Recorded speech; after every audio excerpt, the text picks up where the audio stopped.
ইসলামী আন্দোলন বাংলাদেশের নারী কর্মীদের উপর হামলা করেছে জামায়াত কর্মীরা। এবার এমনই অভিযোগ উঠেছে ভোলার চরফ্যাশন পৌরসভার ৬ নম্বর ওয়ার্ডের জামায়াত কর্মীদের বিরুদ্ধে।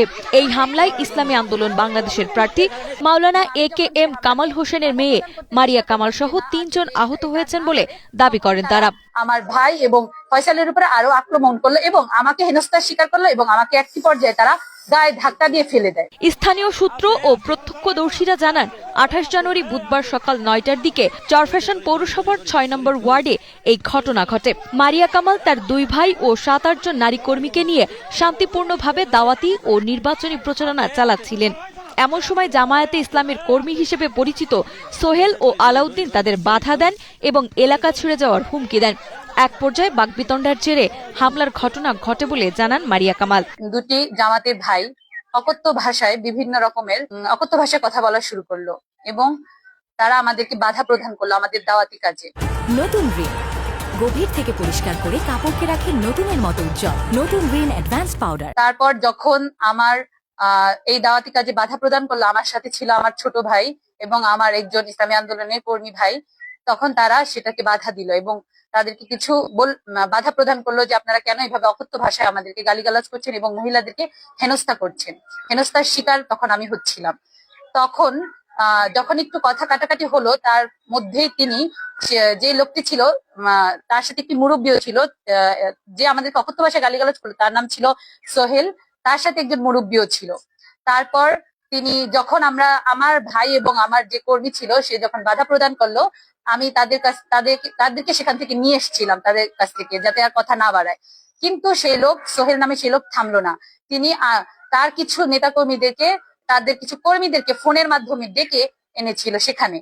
ইতিমধ্যেই তারা উপস্থিত হয়েছিল। তাদের মধ্যে প্রধান ছিল হচ্ছে আলাউদ্দিন নামের এক লোক। তার সাথে কিছু লোক নিয়ে তিনি হোন্ডা দিয়ে এখানে স্পটে চলে আসলো এবং আমাদেরকে হেনস্থার শিকার করলো।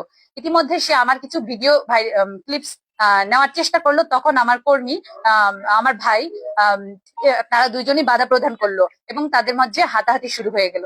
তারপর তারা একটি পর্যায়ে আমাদেরকে যখন মহিলাদেরকে ভিডিও করলো তখন এবং হেনস্থার শিকার করলো, তখন আমার ভাই এবং ফয়সাল আমাদের কর্মী সে একটু বাধা প্রদান করলো। তারা মারপিট শুরু করে দিল, সেখানেই তাদের উপর হামলা চালালো এবং আমি যখন সে হামলাকে বাধা প্রদান করতে চেষ্টা করলাম যে না আজ যাতে এটা না বাড়ে, তখন তারা আমার ভাই এবং ফয়সালের উপরে আরো আক্রমণ করলো এবং আমাকে হেনস্থার শিকার করলো এবং আমাকে একটি পর্যায়ে তারা গায়ে ধাক্কা দিয়ে ফেলে দেয়। আহতদের উদ্ধার করে চরফ্যাশন উপজেলার স্বাস্থ্য কমপ্লেক্সে প্রাথমিক চিকিৎসা দেওয়া হয়েছে। ইসলামী আন্দোলনের প্রার্থী মাওলানা AKM কামাল হোসেন ও কেন্দ্রীয় নেতা অধ্যাপক মাহবুবুর রহমান হামলার নিন্দা জানিয়ে সুষ্ঠু তদন্ত ও দ্রুত বিচার দাবি করেছেন। এদিকে অভিযোগ অস্বীকার করেছেন ভোলা ৪ আসনের নির্বাচনী পরিচালক ও জেলা জামায়াতের সেক্রেটারি মোহাম্মদ হারুনুর রশিদ। তাদের দাবি কোনো নারী কর্মীর উপর হামলা করা হয়নি, বরং ইসলামী আন্দোলনের কর্মীদের হামলায় আহত হয়েছে সোহেল ও আলাউদ্দিন। সকাল ৯টা ৯:৩০ দিকে ওনাদের লোকেরা ওয়ার করতেছে।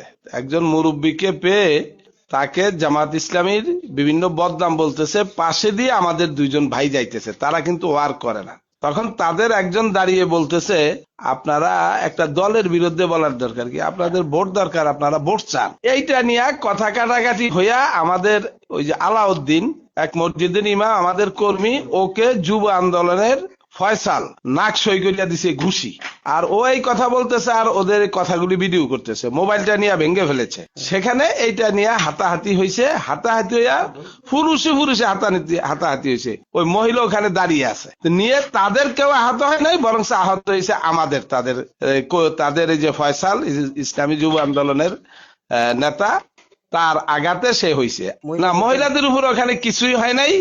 এটা 2টা ভিডিও আছে, দোনোটা ভিডিও আপনি দেখতে পারেন, ওখানে কিছুই হয় নাই। রাজনৈতিকভাবে তারা আমাদের নির্বাচনী ঐক্য থেকে বের হয়ে গেছে, তাই আমাদেরকে একটু হ্যারাসমেন্ট করার জন্য এবং সাথে সাথে জাতীয় নির্বাচনকে বানচাল করার জন্য কয়েকটা দল বিভিন্ন জায়গায় আমাদের বন্ধুদের উপর আক্রমণ করতেছে। আমাদের যে নারী কর্মীরা দাওয়াতে নামে, দাঁড়িপাল্লার সমর্থনের নামে তাদেরকে বাধাগ্রস্ত করছে, হামলা করছে। তো এটাকে এর মাধ্যমে মূলত জাতীয় নির্বাচনটাকে বানচাল করতে চায়। আমরা মনে করি এটা সেই ষড়যন্ত্রেরই একটা অংশ।